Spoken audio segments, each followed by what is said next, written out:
There are places on Earth that sunlight has never touched, places where sound feels muted and time seems frozen, not because they are far away, but because they are hidden beneath us. The air grows heavier, the walls close in, and the cold becomes something else entirely. At first it feels sharp, then quiet, then unnatural. This is not a place meant for life. And yet, we went anyway. What lies below is colder than any winter on the surface, colder than most machines are built to endure, a place with no food, no water, no chance of rescue. This is the coldest underground zone ever explored, and living here is insane. The descent begins slowly. At the surface, temperatures are already brutal, but underground, something unexpected happens. The deeper we go, the colder it becomes. At roughly -30 degrees Celsius, metal contracts, plastic stiffens. Breath turns heavy, visible, then slow. Explorers don't rely on warmth anymore, they rely on isolation. Every layer of clothing traps heat the way a cave traps silence. Movement becomes measured. Wasted motion is wasted energy, and energy here cannot be replaced. There is no food, nothing grows, nothing moves. So the question becomes simple and terrifying. How long can a human body burn itself to stay alive? And we're only at the beginning. At -50 degrees Celsius, the cold stops feeling cold. It feels numb. Electronics fail without warning. Batteries drain as if something is feeding on them. The dark becomes absolute. Here, explorers move slower, not by choice, but necessity. Fast movement creates sweat.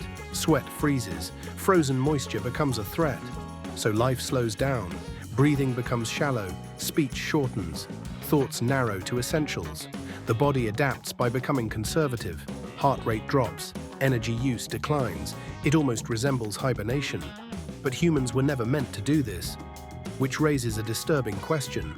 Is this adaptation or damage we don't yet understand? At -70 degrees Celsius, the environment turns hostile in a new way. Air itself feels wrong. Exposed skin doesn't sting, it locks. Moisture in the lungs freezes on contact with breath.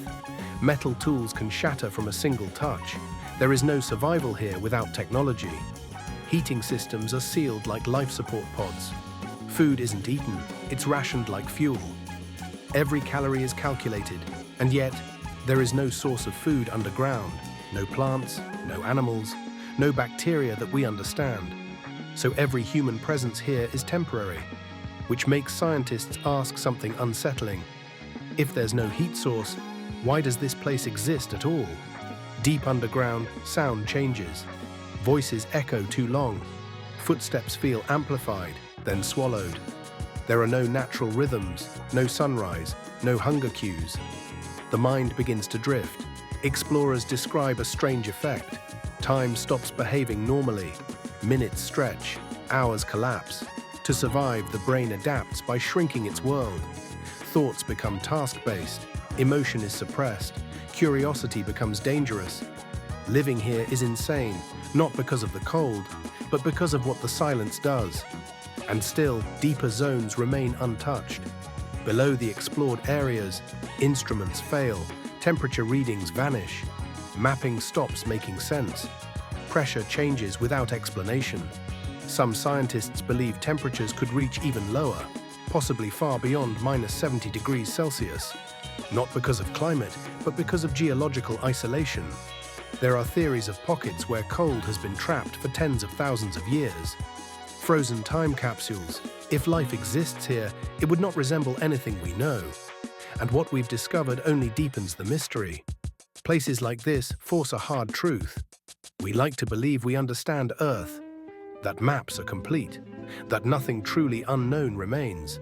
But beneath our feet, entire worlds exist. Worlds without food, without warmth, without forgiveness. Human survival here is temporary, fragile, and borrowed. And yet, we keep going back, not to conquer it, but to remind ourselves how small we are. As we ascend back toward the surface, something feels different. The sun feels louder, the air feels generous, life feels unlikely. This hidden underground zone remains mostly untouched, mostly unexplored, mostly silent. And that's the unsettling part, because if such extremes exist right beneath us, what else is still waiting, unnoticed? The cold remains, the darkness remains, and the mystery remains deeper than we've ever gone.